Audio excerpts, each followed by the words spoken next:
Salut tout le monde, j'espère que vous allez bien. Que des surprises avec ce scan, l'allié mystère de Vegapunk se révèle, et c'est un fail de déduction de ma part, car Stussy, au croc aiguisé, vient de nous surprendre sur toute la ligne, ici en envoyant le chat au dodo. De Zoro, du Sanji, du Sop, qui nous montre que sa belle maîtrise du sabre, avec 50 minutes d'expérience, est suffisante pour intéresser le prêteur aux trois sabres. Vegapunk qui disparaît en pleine intrigue autour de Jewelry Bonnie et Kuma.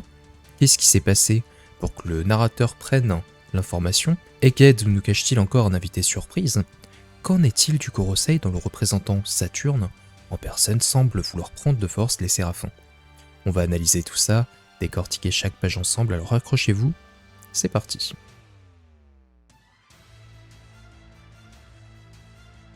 Miss Stussy Buckingham, le chapitre 1073, s'ouvre sur ce nom qui est resté sur toutes les lèvres la semaine dernière. Qui est réellement Stussy? Pas qu'une vieille ferait donc partie des Rocks, comme elle le disait et comme Marco nous l'avait indirectement appris auparavant, tout est confirmé dans ce chapitre.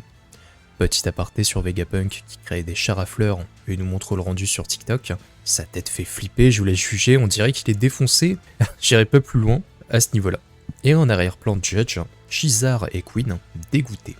Forcément, j'ai envie de dire, quand tu formes un quatuor de savants fous et que les trois créent des armes létales pour se faire du fric, tu regardes avec suspicion le quatrième créer des canons à fleurs, le bail un peu sus par excellence. Et en plus, il reçoit une récompense pour ça. Alors là, c'est Noël au paradis, c'est Dieu qui donne. Kaku est complètement KO, et Lucci ne tarde pas à le suivre dans les vapins. Stussy utilise donc son rouge à lèvres directement, non pas celui sur ses lèvres, pour affaiblir l'utilisateur de fruits avant de croquer comme dans une pomme pour se débarrasser du Cypher Ball en profitant de la surprise générale. Au passage, très stylé le Kamié Zanshin, qui me fait penser au Zansoken de Dragon Ball. J'apprécie beaucoup la touche de nostalgie qui marche parfaitement. La première chose que je me demande, c'est est-ce que le rouge à lèvres appliqué sur les lèvres de Stussy est aussi induit de granit marin? C'est du 50-50, on n'a pas d'informations précises, qui peut affirmer, réfuter la théorie du potentiel fruit du démon modèle vampire, mais mon feeling me dit que le rouge à lèvres est identique. Donc je laisse ça à interprétation personnelle. Vous avez une théorie, j'en ai une autre. Vous avez peut-être le même avis, on sait pas.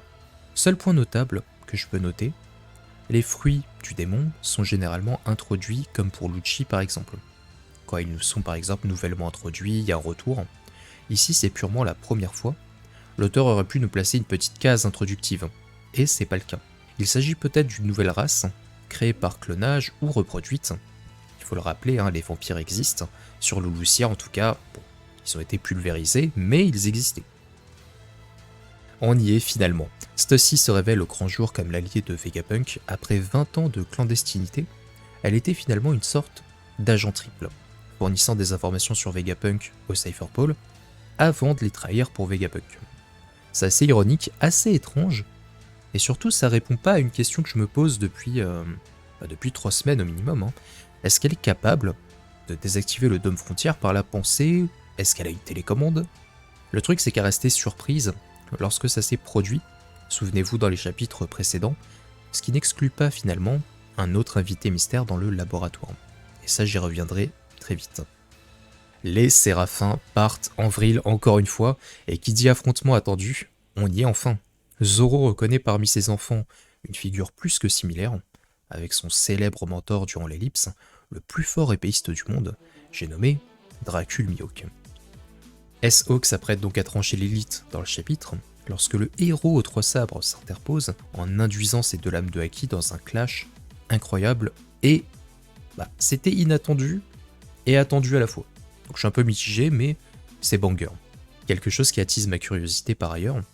Zoro dit que S-Hawk dégage un peu d'humanité par rapport à Mihawk, qui est normalement un être humain. Visiblement, il fait référence au Séraphin qui montre un air surpris par la difficulté qu'il rencontre dans son premier clash, contrairement à l'original qui, on va le souligner, il garde sa poker face en toutes circonstances, et quelle que soit la situation dans laquelle on l'a trouvé. Jamais une fois, peut-être un peu contre Zoro la première fois, mais c'est un petit cliffhanger de fin je pense, ça doit être un peu différent. Jamais une fois on l'a vu grincer des dents, transpirer devant quelqu'un, etc. La comparaison reste étrange. Mihawk aurait encore moins d'émotions qu'une machine de guerre, dotée du strict minimum d'humanité. voyez, c'est toutes ces petites choses qui rehaussent ma hype de revoir en premier plan ce sabreur qui nous est présenté comme le numéro 1 de sa discipline. À l'image de Barbe Blanche, l'homme le plus fort du monde, Kaido, Big Mom, qui ont eu le droit à leur développement, on y arrive pas à pas. Mission accomplie pour Lilith et Edison, que Sanji sauve en un éclair, avec sa vitesse prodigieuse. Les Séraphins s'arrêtent de combattre et reviennent du côté des gentils. Un peu de déception de mon côté, Zoro avait l'air bien chaud de combattre, et va justement gueuler sur les scientifiques en leur demandant ce qu'ils ont fait pour créer ces clones de Shichibukai. Mais quand la situation s'arrange quelque part, c'est ailleurs que ça se gâte. Luffy s'élance à la recherche du Stella Vegapunk, donc l'original, que le narrateur va porter d'un seul coup, il n'y a pas de transition, le narrateur va porter Vegapunk original, disparu tout simplement. En base d'une poursuite de Bonnie Vegapunk, qui regarde la fille découvrir les souvenirs de son père, au statut disparu. Première théorie sur le sujet de mon côté, Bonnie découvre toutes les horreurs que Kuma a endurées, et pour le bien commun, elle nous fait une Luffy sur Marineford, donc après la mort de Ace, il est tombé dans le coma, assis littéralement. Donc, un état d'urgence qui empêche le départ, etc. Ça se joue. Deuxième solution, le second intrus mystère. Ah, je suis lourd avec ça, mais il faut que je balance le truc. Qui existe potentiellement, car quelqu'un a bien abaissé ce dôme frontière, et pourrait avoir visé Vegapunk en le kidnappant alors qu'il n'était protégé par personne, sous la forme d'un enfant inoffensif. Dites-moi ce que vous pensez de ça en commentaire, ça m'intéresse d'avoir davantage d'avis sur la question. Weevil est un héros, et accessoirement un clone raté du défunt Edward Newgate. Retour sur l'île du Sphinx, où Marco est finalement rentré.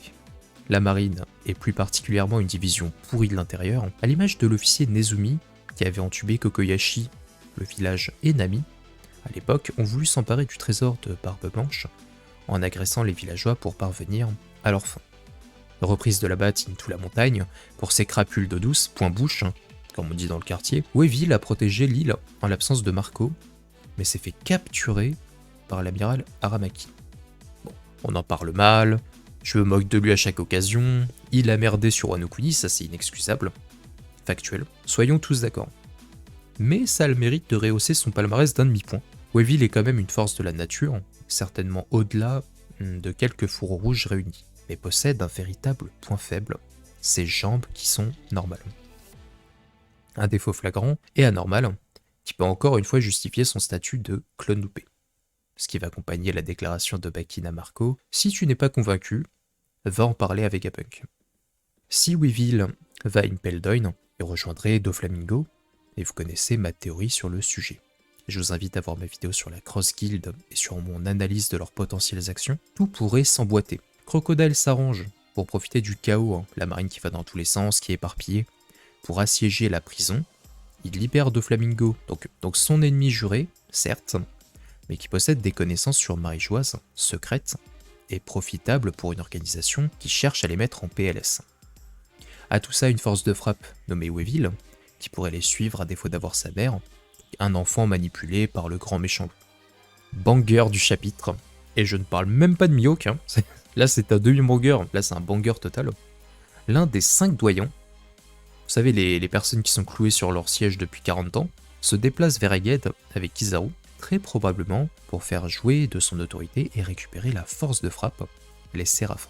Qui dit gouvernement mondial dit révolutionnaire, il y a le parallèle, il y a bien 1 ou 2 espions à bord, et quelle serait la réaction de Dragon en apprenant qu'une des têtes d'affiche se retrouve loin de son château, Pangaea. On va pas se mentir, il y a des chances que cet arc soit réellement une transition entre le calme et la tempête. Voilà pour ma review sur le chapitre. Merci à tous de m'avoir suivi jusqu'ici. Likez, partagez, vous connaissez le refrain. Et je vous dis à très vite pour la suite de ces aventures. Tchuss.